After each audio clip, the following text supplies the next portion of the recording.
ser edificado. Senhor, faça a tua obra em nós. Que sejam dias de refrigério, que sejam dias onde nós possamos nos achegar aos pastos verdejantes, às águas tranquilas da revelação da tua palavra. Nós necessitamos de ti nesta hora, Senhor. Em nome de Jesus.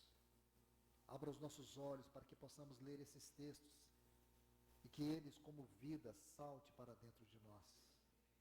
Nós te clamamos em nome de Jesus. Amém.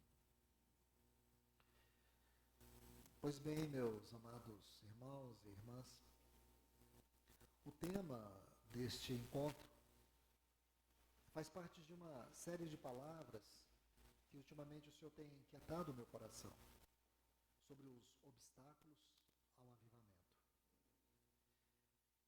O assunto avivamento é um assunto que eu posso dizer para vocês até com um certo constrangimento, mas é um assunto desgastado.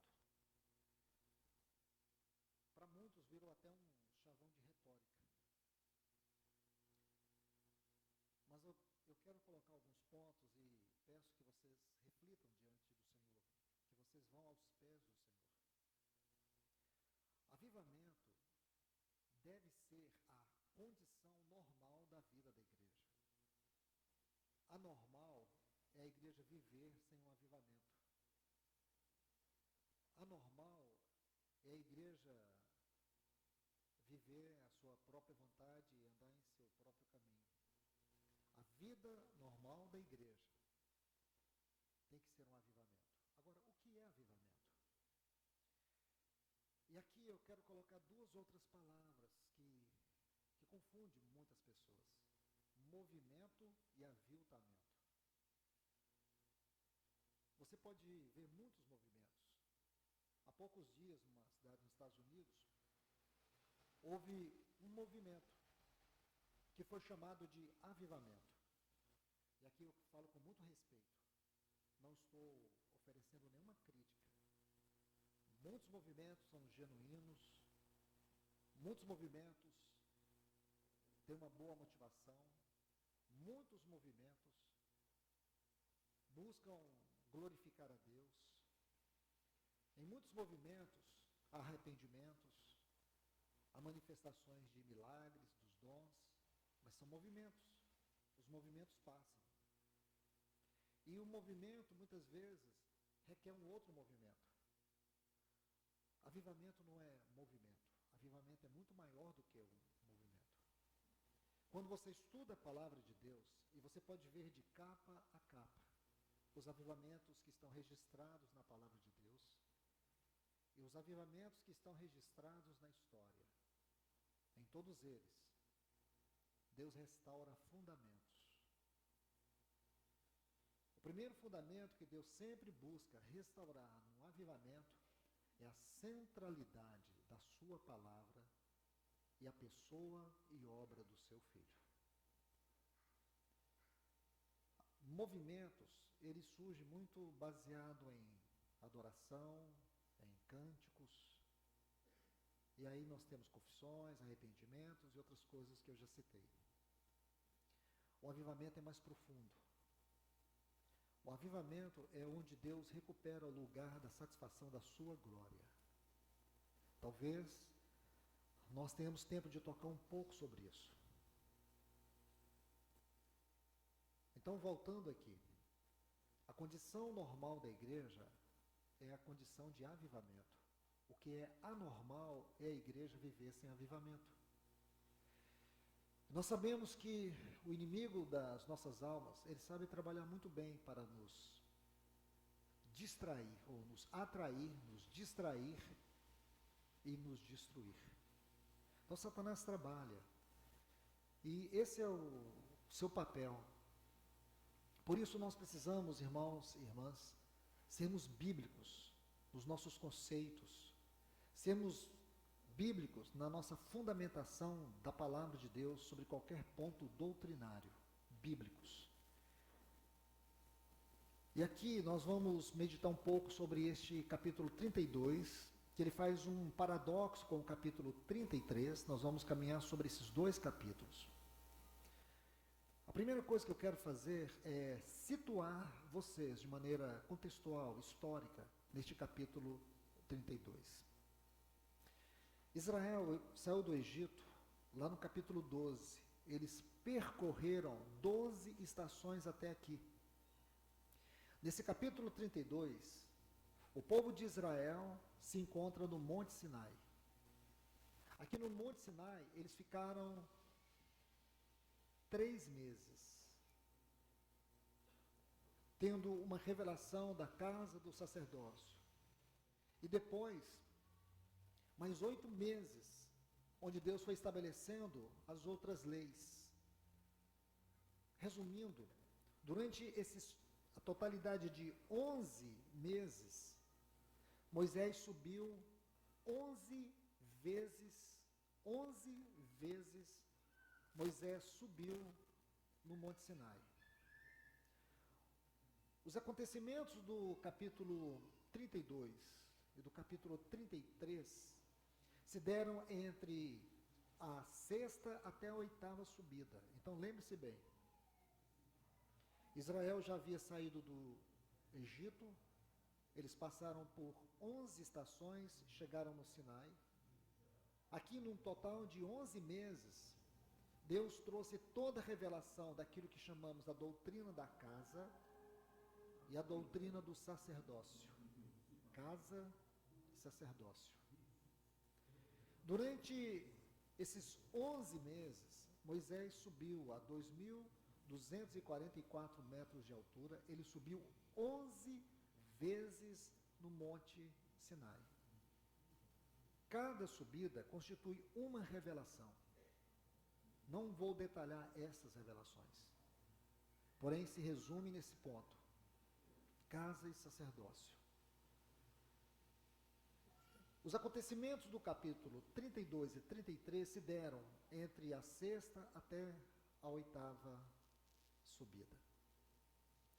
Nesse tempo, você pode imaginar toda a experiência que esse povo estava vivendo, as revelações, as manifestações de Deus, Deus estabelecendo o testemunho da sua presença no meio do seu povo, Deus lhes dando princípios, e aqui Moisés foi para receber as leis que constituiriam de alguma forma o caráter de Deus no meio do seu povo.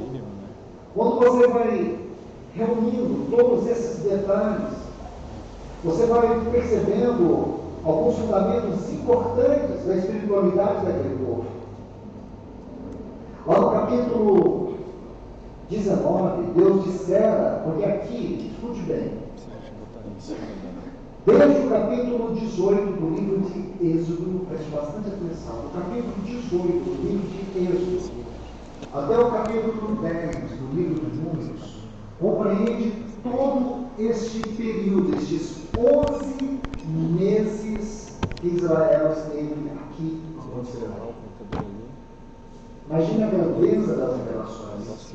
Todo o livro de Levítico foi dado aqui.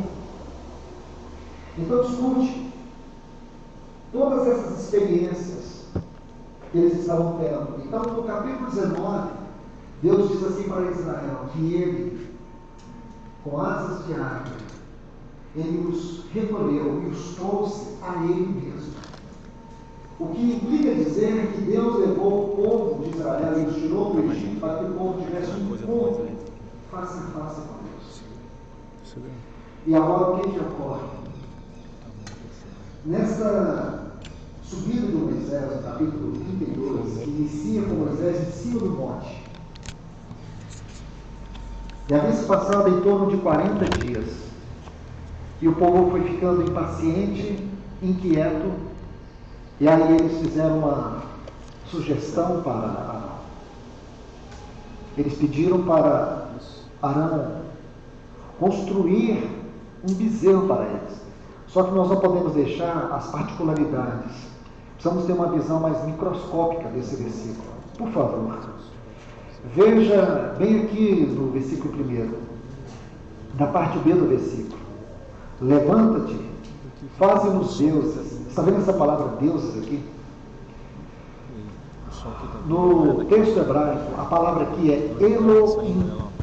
Elohim. O sufixo in no hebraico é plural. Os estudiosos sempre usam o nome de Deus, Elohim, para fazer uma referência à Trindade. As três benditas pessoas da Trindade, porque o sufixo in é plural.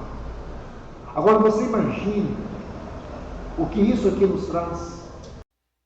Você pode pensar o que quiser, mas a maneira mais simples e objetiva de pensar é: eles estavam reduzindo Deus àquele bezerro. Eles buscavam naquele bezerro uma imagem de Deus para eles. Eles buscavam ter naquele bezerro o que eles não conseguiram ter com Deus. Então aqui era uma forma de redução de Deus. Reduzir Deus é reduzir sua glória. É reduzir o impacto da majestade da sua presença. Então esses pontos sutis, delicados, é que vão nos mostrar a quantidade de obstáculos, de barreiras, de empecilhos que nós produzimos para impedir aquilo que eu disse para vocês, a vida normal da igreja, a vida natural da igreja. E nós podemos nos acostumar com esse culto ao bezerro. Nós podemos criar formas de adoração, formas de ministério da palavra. Nós podemos instituir a igreja, nós podemos fazer muitas coisas, porém tudo isso se resume a um bezerro de ouro. Aquilo que ofende a glória de Deus. Por que não temos um avivamento nos nossos dias? Porque nós estamos muito mais preocupados em honrar a igreja do que em honrar a Deus. O que essas pessoas queriam? Elas queriam o evangelho ao gosto delas. Elas queriam o evangelho de um Deus utilitário, de um Deus domesticado. Esse tipo de comportamento, nos nossos dias, que tem destruído toda a possibilidade de que houvesse ou que haja entre nós o verdadeiro avivamento. Então, quando você lê essa passagem, o grande perigo, irmãos, é nós tratarmos a Bíblia sempre de forma literária. É você tocar o livro e não tocar a palavra de Deus. É você ler uma história como essa e não perceber suas implicações, não perceber suas revelações e não perceber as suas aplicações. Não perceber que essa é uma palavra viva, que não foi nos dada para nos trazer meras informações e aumentar conhecimento intelectual teológico. Porém, quando você estuda uma passagem como essa, percebendo os detalhes, percebendo o sentimento de Deus, percebendo a batida do coração de Deus, você vai ver algo muito maior do que você pode imaginar. Aqui nós vemos algo muito sério. Israel vivia um momento de glória. Nós podemos dizer assim, Israel vivia os céus na terra. Durante todo esse período, se você chega no final do capítulo 11, aliás, me perdoe, no capítulo 10 do livro de Números, quando Deus estabelece alguns pontos significativos, Deus estabelece agora a nuvem. Eles não iriam andar como eles estavam andando. Aquele povo escravo agora, eles iriam marchar. Então Deus coloca, primeiro, a nuvem. Segundo, Deus estabelece os trombeteiros. Os trombeteiros eram aqueles que estariam sempre de olho na nuvem. E segundo os movimentos da nuvem, eles tocavam as trombetas. E depois Deus estabeleceu a ordem da marcha. Então a tribo de Judá, com os coatitas, os meraritas, partiu com mais outras duas tribos, levando a arca ia à frente. Depois do caminho de 3 dias, quando a arca parasse, o segundo estandarte partia. E assim eles iam partindo de uma forma diferente, segundo os movimentos da nuvem. Isto é, o movimento celestial governaria o movimento na terra. Assim Deus estabeleceu. E aqui no capítulo 10, é o processo da restauração. Então, quando eles experimentam isso, e eles partem, que coisa linda! Ao final do capítulo 10, Moisés está cantando um cântico lindo, um cântico de maranata, um cântico de júbilo, um cântico de triunfo. Aí, quando você termina o capítulo 10, inicia o capítulo 11. O que está lá no capítulo 11 do livro de Números? Diz que um populacho, no meio deles, começou a criar uma dissensão e constrangê-los a voltar para o Egito, porque eles estavam com desejo de comer as comidas do Egito. E assim houve uma grande murmuração no meio do povo. Se você ler Números capítulo 33, você vai descobrir que o nome dessa estação é Kibroth Hataavá, a 13ª estação. E sabe o que significa Kibroth Hataavá? Túmulos da cobiça. Isto é, o povo morreu ali, Deus julgou o povo ali, interrompeu mais uma vez o avivamento por causa da cobiça, do mundanismo, do anelo pelo mundo. Então, quando você vai estudando essas peregrinações, você vai vendo quantas vezes Deus, na sua infinita misericórdia, longanimidade, Ele se volta para o seu povo, Ele abre os seus céus, seu Espírito se move, algo divino, extraordinário acontece, mas o próprio povo destrói aquilo que Deus cria, aquilo que Deus produz no meio do seu povo. E nós não podemos, irmãos, seguir nossa jornada cristã em nossas localidades, ignorando tudo isso, vivendo numa esfera extremamente limitada de espiritualidade, de mediocridade. Nós chegamos a um momento crucial da nossa peregrinação. Sim, os dias que nós estamos vivendo são dias cruciais no que diz respeito à nossa peregrinação, ao nosso testemunho, ao nosso chamamento, à nossa vocação. Nós precisamos tomar consciência disso. Nós tivemos acontecimentos no mundo, tivemos acontecimentos em nosso país, que nós precisamos olhar isso de uma forma escatológica, de uma forma celestial. As grandes mudanças sociais que têm ocorrido no mundo, e todos esses movimentos que têm ocorrido nos nossos dias, seja em que esfera for, precisa ser discernido do ponto de vista da escatologia, de entendermos a que horas nós estamos da noite, em que lugar nós nos encontramos na nossa jornada espiritual. Ignorar isso, desprezar isso, é abrir caminho para o aprofundamento da apostasia. Se nós não entendermos o que o Espírito Santo está nos falando aqui, nessa história, onde podemos ver o obstáculo para o avivamento. Qual foi o obstáculo aqui? Primeiro, que o povo havia perdido uma conexão com aquilo que estava acontecendo no Sinai. O Sinai é uma figura de uma esfera celestial. Escuta o que eu vou te dizer. Se você não compreender que a nossa mente precisa girar em torno daquilo que é celestial, os nossos valores, os nossos fundamentos, as nossas definições, elas são celestiais. O grande problema do cristão é que o espiritualismo e a religiosidade, muitas vezes, é aquilo que forma o nosso conceito de vida cristã. E digo para vocês, não existe nada que seja mais doentio do ponto de vista espiritual do que religiosidade e espiritualismo. E a gente confunde isso com o que é espiritual. Não confunda espiritualidade com espiritualismo. Não confunda religiosidade com aquilo que é o verdadeiro cristianismo. Lembre-se, meu irmão, minha irmã, nosso Senhor Jesus desceu por você. Ele viveu uma vida íntegra por você. Ele desceu do monte da transfiguração, da onde ele poderia ascender aos céus, e ele caminhou mais 6 meses até o Gólgota por você. Ele foi até aquela cruz e morreu por você. Ele ressuscitou por você. Ele ascendeu os céus e se entronizou por você. Ele está lá naquele trono de glória por você. E ele vai voltar por você. Por nós. Lembre-se disso. Mas não só isso. Do seu trono ele enviou o seu Espírito.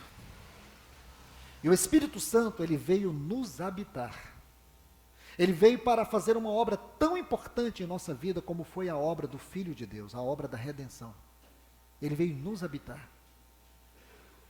Então você pode imaginar que toda esta grande obra, que nós podemos chamar de Pentecoste, ou de Gólgota e Pentecoste, você pode imaginar que toda essa estupenda obra, estes foram os maiores movimentos de Deus.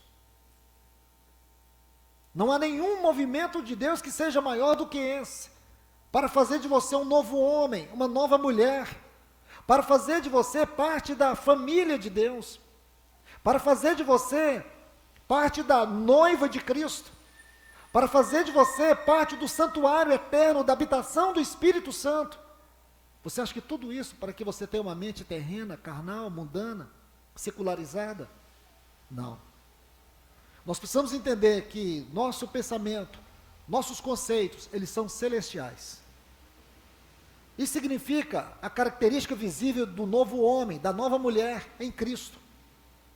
Então, quando Moisés estava ali, no Sinai, que é uma esfera daquilo que é celestial, onde Deus se encontrava com ele face a face, o povo estava aqui, o povo perdeu essa conexão. O povo perdeu essa conexão. E o que Deus estava falando com Moisés? O que Deus estava dando a Moisés? As tábuas da lei. O que significa as tábuas da lei? A lei, Deus não deu a lei para santificar o homem, mas para revelar a profundidade da sua pecaminosidade, da sua incapacidade. Porém, na lei também constituía a revelação do caráter santo de Deus. Deus não deu a lei para que o homem cumprisse. O único homem que cumpriu toda a lei foi Cristo. Por isso ele se tornou nossa vida. Agora, o que acontece? Essa falta de conexão fez com que o povo colocasse ali um bezerro para ser cultuado, um bezerro para ser adorado.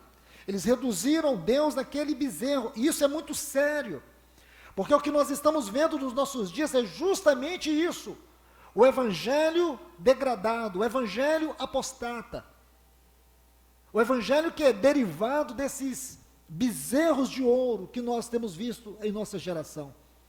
E aqui, deixe-me colocar alguns textos. O primeiro texto, eu quero que você anote, está em 1 Timóteo, capítulo 4, versículo 1. Paulo vai dizer em 1 Timóteo, capítulo 4, versículo 1, ora, o Espírito afirma expressamente. Esta palavra, expressamente, no texto original, ela traz alguns significados importantes. Expressamente significa de forma clara, de forma direta e objetiva, mas também tem a ver com uma tônica de urgência. O que o Espírito afirma é urgente. O que o Espírito afirma é que nos últimos tempos, e escute, sempre que esta frase, últimos dias, últimos tempos, estiver diante dos seus olhos na palavra de Deus, saiba que ela faz uma referência específica à última fase da obra de Deus, exatamente os dias que nós estamos vivendo. Os últimos tempos. Alguns apostatarão, isto é, vão retroceder na fé, vão degradar na fé. Por quê? Ele vai dizer, por obedecerem a espíritos enganadores e a ensinos de demônios. Isso é grave, irmãos. É grave, é justamente o que aconteceu aqui. O que aconteceu em Êxodo capítulo 32 foi tão grave, que Deus chega ao ponto de dizer para Moisés que ele iria abandonar, desprezar aquele povo, e a partir de Moisés, Deus iria escolher uma nova nação. Tão grave. aquela afronta. Escute mais. Vamos para 2 Timóteo agora, o capítulo 4, versículo 3.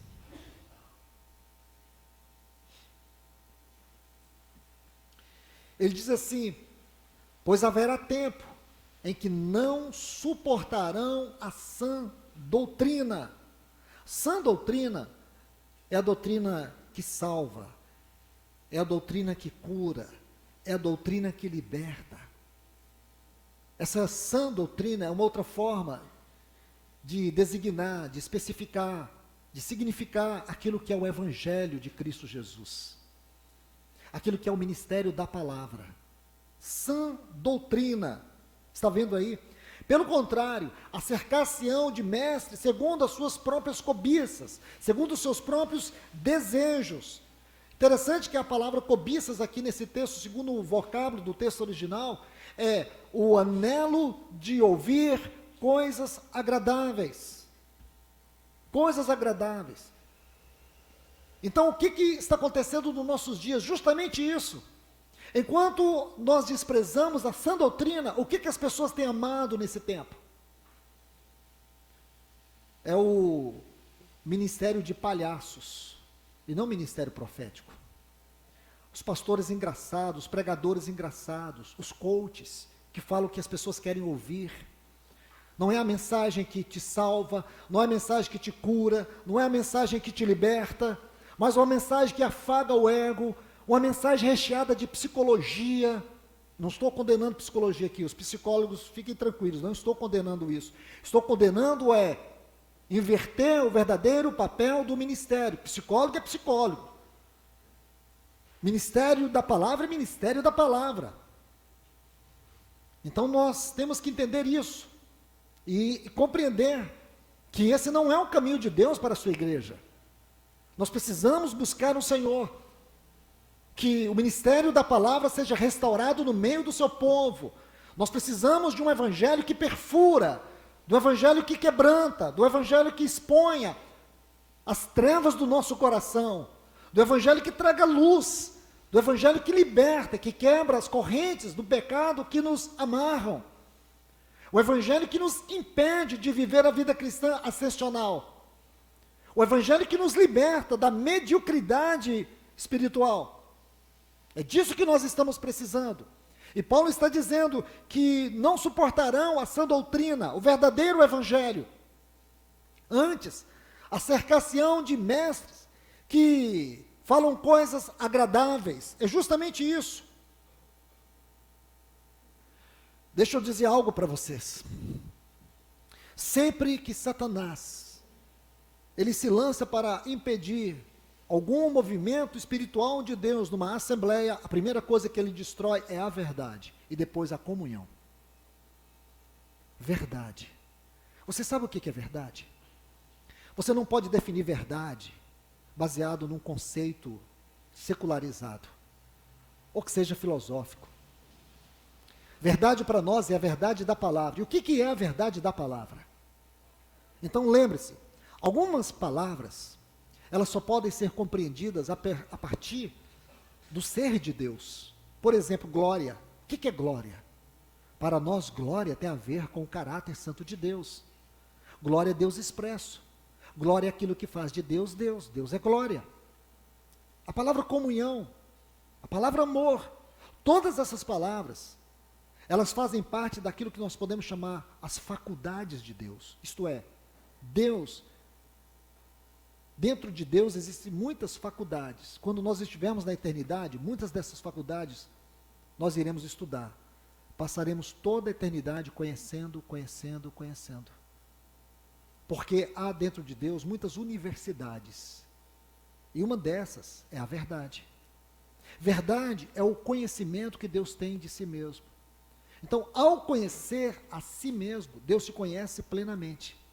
E quando Deus se conhece plenamente, Ele projeta uma imagem que é eternamente semelhante a Ele mesmo. E essa imagem que Ele projeta, que é semelhante a Ele mesmo, é o Logos, é o seu Filho. Por isso, quando o nosso Senhor Jesus desceu, em João capítulo 1, versículo 14, diz que Ele desceu cheio de graça e verdade. A verdade para nós é aquilo que desceu.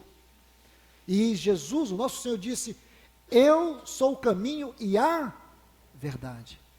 A lei, João 1,17, veio por meio de Moisés, mas a verdade veio por meio do nosso Senhor Jesus. Essa é a nossa verdade. A verdade secularizada informa, a verdade divina transforma. Então você tem que entender, é essa verdade. Essa verdade, que é o nosso Senhor Jesus, é o que chamamos de evangelho. Que no sentido subjetivo nós chamamos de ministério da palavra.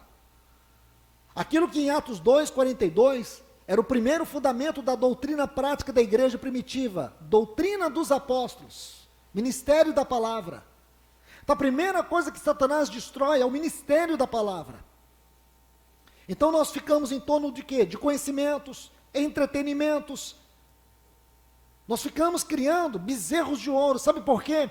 Porque o bezerro de ouro se torna utilitário, útil, porque nos falta essa conexão com a realidade celestial. Por que foi necessário um bezerro de ouro em Israel? Moisés estava no monte com Deus. Então, quando eles perdem essa conexão com aquilo que podemos chamar do celestial, aí se fez necessário o bezerro de ouro. Esse é um ponto que nós precisamos ser cuidadosos. Quando você estuda o livro de Atos, e vou citar aqui alguns textos. Atos, capítulo 6. Quando você chega em Atos, capítulo 6, você vai ver que houve um conflito na igreja primitiva. A primeira contenda, o primeiro ponto que nós podemos chamar assim, delicado na comunhão daquela igreja. Então houve a necessidade que fosse separado alguns homens para servir à mesa, cuidar das viúvas. E aos apóstolos foi designado que eles se dedicassem à oração e ao ministério da palavra. A partir daí, se você quiser anotar, no versículo 7 desse capítulo 6, vai dizer assim: crescia a palavra de Deus. Quer dizer, a partir desse momento, que os apóstolos se dedicaram à oração, ao ministério da palavra, versículo 7, crescia a palavra de Deus. Aí no capítulo 12, no versículo 24, nós temos uma outra citação linda. Diz assim: crescia, a palavra do Senhor crescia e se multiplicava. Aí depois, quando você chega no capítulo 19 e o versículo 20, diz que a palavra do Senhor crescia e prevalecia poderosamente. Sabe aonde que isso aconteceu? Na igreja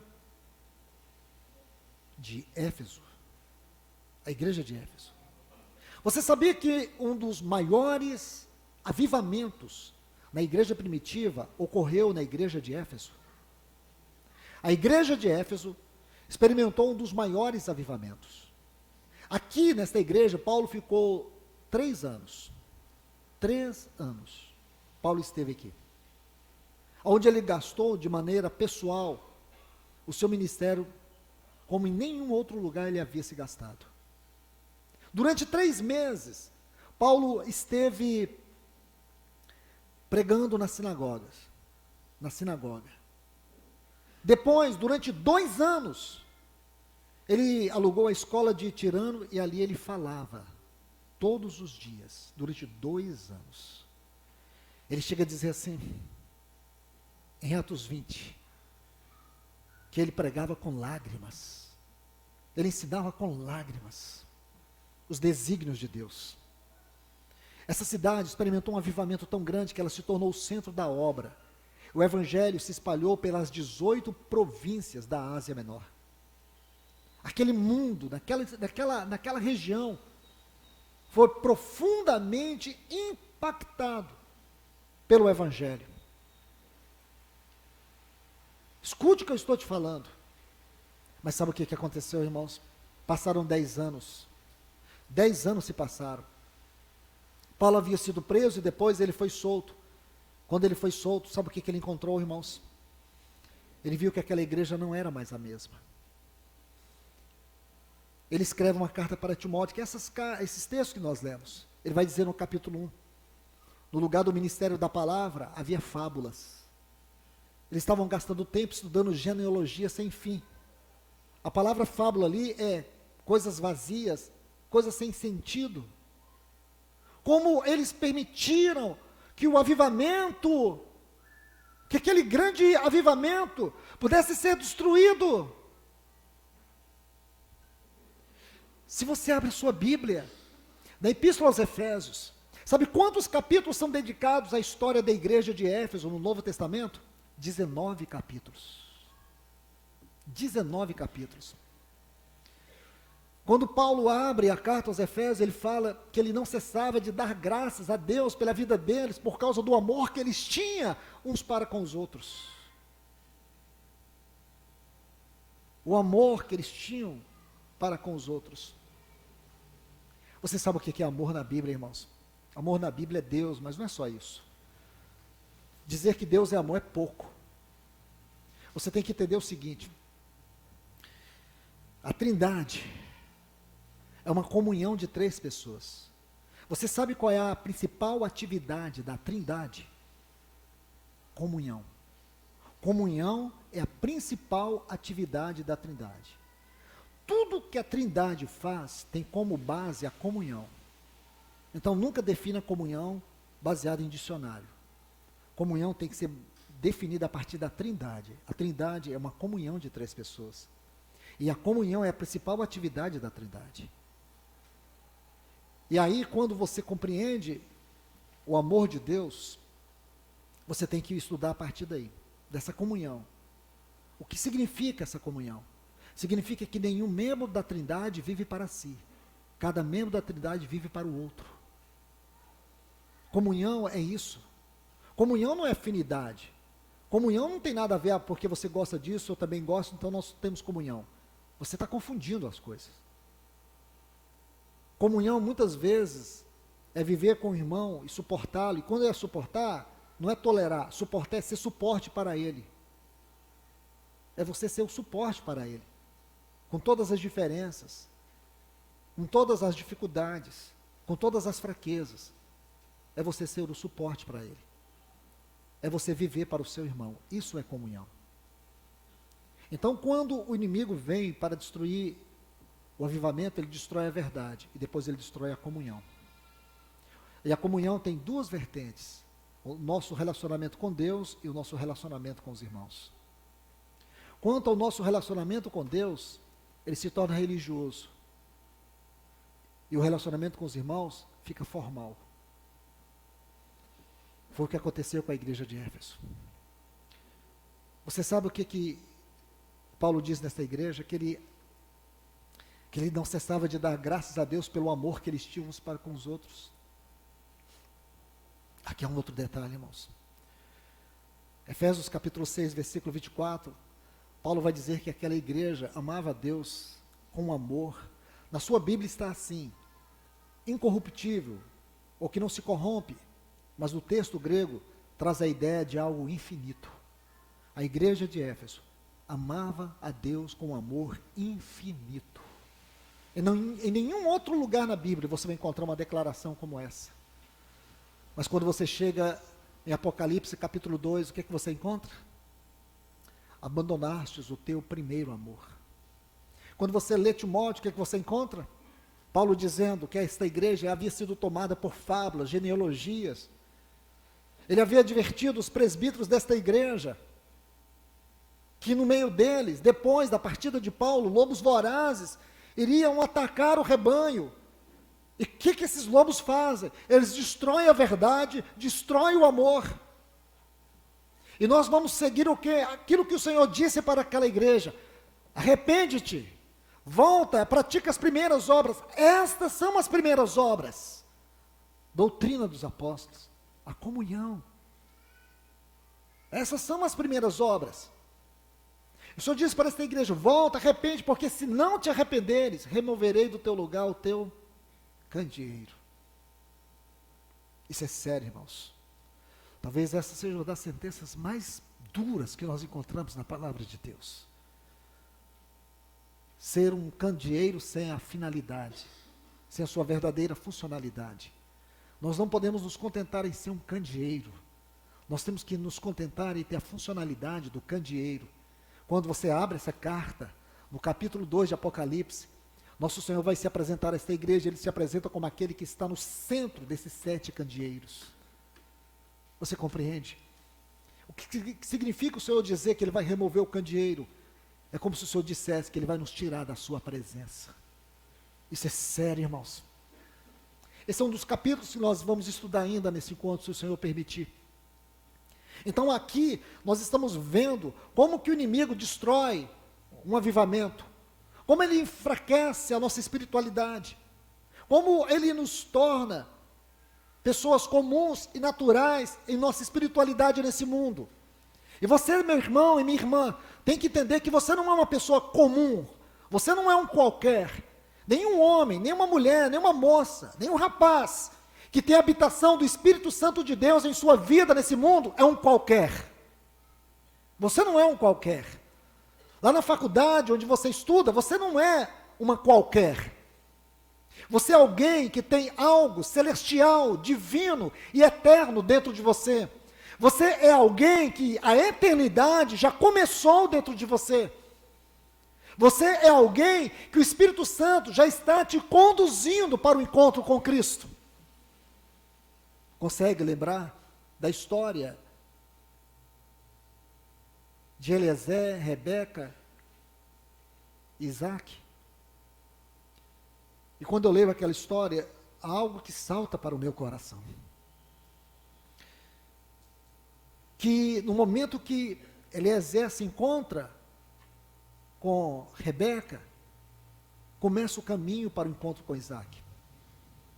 Você se lembra que quando ele chegou na casa dela, eles prepararam um banquete e quiseram fazê-lo comer, ele disse: eu não posso comer. Por quê? Porque Eliezer tinha uma urgência no coração. Eu não posso sentar e comer.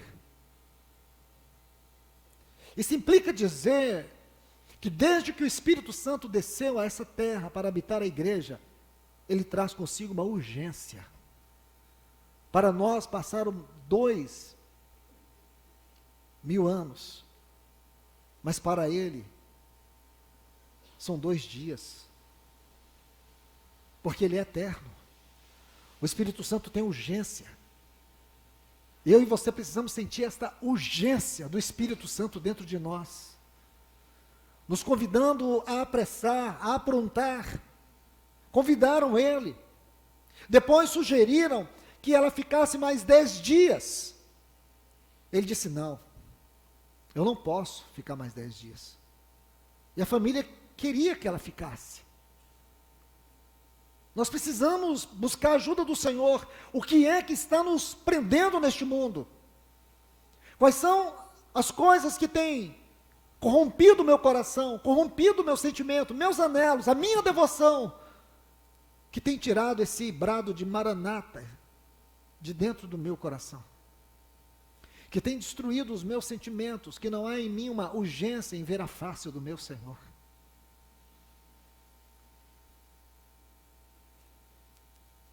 É isso que tinha naquela mesa, naquela sala, urgência. E a urgência era dele. Ele disse: não, eu tenho que partir. Então resolveram perguntar para Rebeca. Então vamos perguntar para ela: estás disposta a partir com esse homem?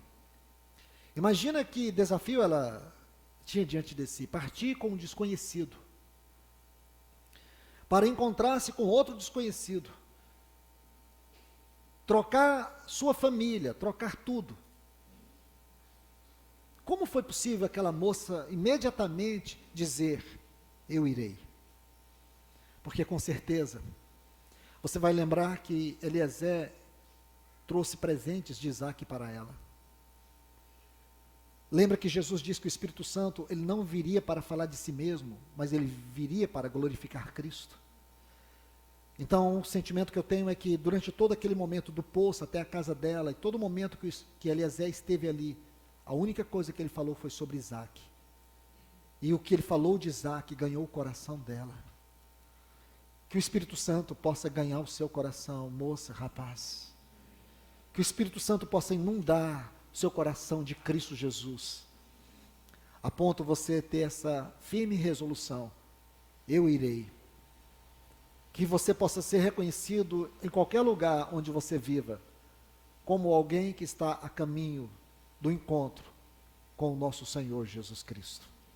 É isso que nós precisamos. Porque Satanás, ele trabalha para destruir a nossa devoção. Então, como eu disse, ele trabalha para destruir a verdade, a palavra, o evangelho, e ele trabalha para destruir a comunhão. E a igreja gira em torno de amizades, de afinidades. Nós não sabemos o que é essa verdadeira comunhão. Em 1 Coríntios 1,9, diz que nós fomos chamados à comunhão do Filho de Deus. É essa esfera. É isso que nos tira, nos liberta da religiosidade. Esse é um ponto que eu preciso colocar para vocês com muito cuidado. Porque é justamente nesta hora que estamos vivendo, em que o inimigo está trabalhando para diluir aquilo que é o evangelho vivo de Cristo Jesus. Amados irmãos e irmãs, já estou encerrando essa primeira sessão, mas eu quero deixar algo ainda. O inimigo, ele tem sim destruído, diluído aquilo que nós chamamos de verdade, de evangelho. Quando você estuda os evangelhos, os escritos apostólicos, mas em especial os evangelhos e o livro de Atos, você vai ver como os apóstolos expunham o evangelho. Você vai ver como o nosso Senhor Jesus pregava o evangelho. Quando você lê o capítulo 7 do livro do Evangelho de Mateus, os últimos versículos, quando o nosso Senhor Jesus termina de expor aquilo que nós conhecemos como Sermão do Monte, que começa no capítulo 5 de Mateus e termina no capítulo 7, diz que as multidões maravilhavam-se dos seus ensinos. Esta frase tão bonita, ela sofreu uma triste redução do texto original. Parece muito lindo você imaginar a euforia das pessoas ao ouvir Jesus expor o evangelho. Mas não é isso que está no texto original. O texto original vem de um vocábulo que significa arrancar com uma pancada. Muda tudo. Arrancar com uma pancada. O que significa que quando o Senhor Jesus terminou de expor o Sermão do Monte, as pessoas estavam atônitas. Elas estavam chocadas. Elas estavam paralisadas. Mais ou menos como aquilo que você vê lá no Evangelho de João, capítulo 7, quando os principais sacerdotes mandaram prender Jesus, e os soldados foram para prendê-lo, e voltaram e não conseguiram prendê-lo. E quando os sacerdotes perguntaram: cadê o homem? Por que não o prenderam?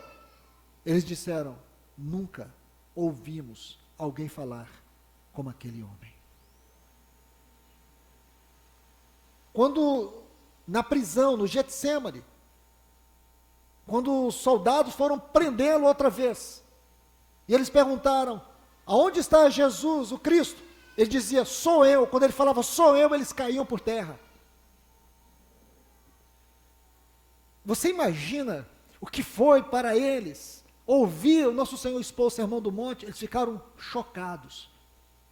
Quando Pedro abriu a boca em Atos 2 para poder expor o Evangelho de Cristo Jesus pela primeira vez, diz que as pessoas, elas foram tomadas de um impacto profundo. Diz assim: compungiu-se-lhes seus corações, ou os corações. Sabe o que significa essa palavra no texto original? Elas sentiram como que uma espada perfurando. É esta a palavra, perfurando. É isso que nós precisamos nos nossos dias. Se nós queremos um avivamento, nós precisamos pedir ao Senhor: restaure a sua palavra. Eu estive há pouco tempo em um lugar, numa comunidade, e os irmãos me disseram assim: Luiz, nós estamos orando para Deus trazer um avivamento, graças a Deus. Eu perguntei para eles: mas como vocês estão orando para Deus trazer avivamento? A gente está pedindo para Ele trazer um avivamento. Falei: mas como vocês estão pedindo para Deus trazer avivamento? A gente ora e fala: Senhor, traz avivamento. Falei: vocês não sabem o que é avivamento. Vocês estão pegaram um chavão de retórica. Não é isso. Porque a gente tem a síndrome do paralítico do tanque de Betesda. A gente quer que algo aconteça ali. Aí na hora que estiver acontecendo, eu quero pular dentro. Quando houve esse movimento em Osborne, nos Estados Unidos, irmãos, um relato de um dos membros lá dessa universidade, onde aconteceu isso, uma universidade metodista. A cidade, me parece que são 6 mil habitantes. A cidade estava com 30 mil habitantes. Ela virou o tanque de Betesda. Todo mundo foi lá pular dentro do avivamento. Imagine, eu chego aqui e falo, irmãos, acabei de chegar de Augsburg. Você fala, nossa, o irmão trouxe alguma coisa. É isso que a gente quer. Síndrome do paralítico do tanque de Betesda. Jesus pergunta para ele, você quer ser curado? Parece ser a pergunta mais absurda que nós encontramos na Bíblia. Um homem que está há 38 anos na beira de um poço, e Jesus pergunta, você quer ser curado? A questão é que entre a realidade daquele homem e a realidade de Jesus havia um poço muito maior, havia um golfo. Jesus está dizendo para ele, esse não é o caminho. Porque sinceramente, irmãos, e eu espero que vocês não fiquem tristes comigo, eu tenho minhas dúvidas que havia um anjo que descia ali e fazia aquele movimento. Isso para mim passa muito mais de crendice, que aquele homem cria, porque a verdadeira cura estava diante dele, era uma pessoa. Entende? Então, quando você estuda sobre esse assunto, você vai ver, é isso que os irmãos estão fazendo. Eles querem um avivamento, oram. Não. Peço ao Senhor, Senhor, restaure entre nós o lugar da Tua palavra. Senhor, comece um avivamento na minha vida, restaure na minha vida o lugar da Tua palavra. Comece com você. Peço avivamento para a sua vida. Pare de ter essas orações genéricas. Senhor, salve todas as criancinhas do Brasil. Não vai salvar, irmãos. Muitas criancinhas vão morrer de câncer. Quando eu falo salvar, não é salvação redentiva, soltero. É curar. Ah, Senhor, eu oro por todas as pessoas que estão morando agora debaixo da ponte. Senhor, dê uma casa para eles. Para aí, irmão. Não vai fazer isso. Vamos parar de fazer orações genéricas. Faça uma oração onde você possa ser a resposta de Deus. Senhor, comece na minha vida, traga um avivamento para a minha vida. Senhor, comece na minha vida. Acenda uma chama de amor por Ti, pelos meus irmãos. Comece, busque um avivamento de maneira pessoal. Peço que o Senhor traga luz e mostre para você o quanto da palavra dEle não é centralidade, não é vida dentro de você. Vamos parar de tratar as coisas espirituais de forma genérica. Vamos entender que estamos vivendo a vida anormal da igreja. E o desejo do Senhor é recuperar o lugar da sua glória entre nós. Isto é, o lugar da sua satisfação. E o Senhor só vai encontrar satisfação no lugar onde a sua palavra é honrada, onde o seu filho tem a exclusividade e a centralidade. É isso que nós precisamos buscar. Do contrário, irmãos, é mais fácil criar um bezerro de ouro. É mais fácil criar para nós subterfúgios, amuletos, e vivemos em torno deles. Lembra que diz que o povo, eles cercaram o bezerro para quê? Para comer e para divertir. E é isso que as pessoas estão buscando, o evangelho divertido. O evangelho do entretenimento. Só que céu e inferno não é entretenimento. Salvação e condenação não é entretenimento. Morte e vida não é entretenimento. São assuntos sérios. Então, meus irmãos e irmãs, nessa primeira sessão, eu quero deixar esta palavra como abertura, como a nossa introdução, na esperança que de alguma maneira o Senhor possa nos incomodar. Que o Senhor possa de alguma maneira já te inquietar, a constranger o seu espírito. Que o Senhor nos abençoe. Vamos orar.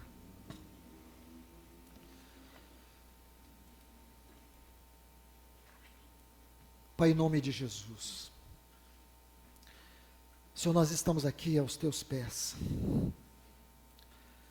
Nós estamos aqui, Senhor, confiados na tua misericórdia. Confiados que somente o teu Espírito pode te trazer a luz desta palavra, a vida desta palavra e o poder desta palavra para dentro de nós. Vem expor a minha vida, Senhor, a vida de cada um dos meus irmãos e irmãs que aqui estão. Vem fazer uma profunda obra em nós.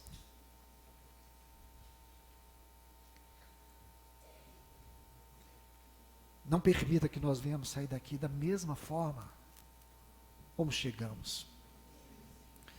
Esmaga o nosso coração pela tua voz, Senhor, essa voz de amor. Vem nos atrair de uma forma especial nesse tempo, Senhor. Nós carecemos da tua ajuda nesta hora. No nome de Jesus. Amém.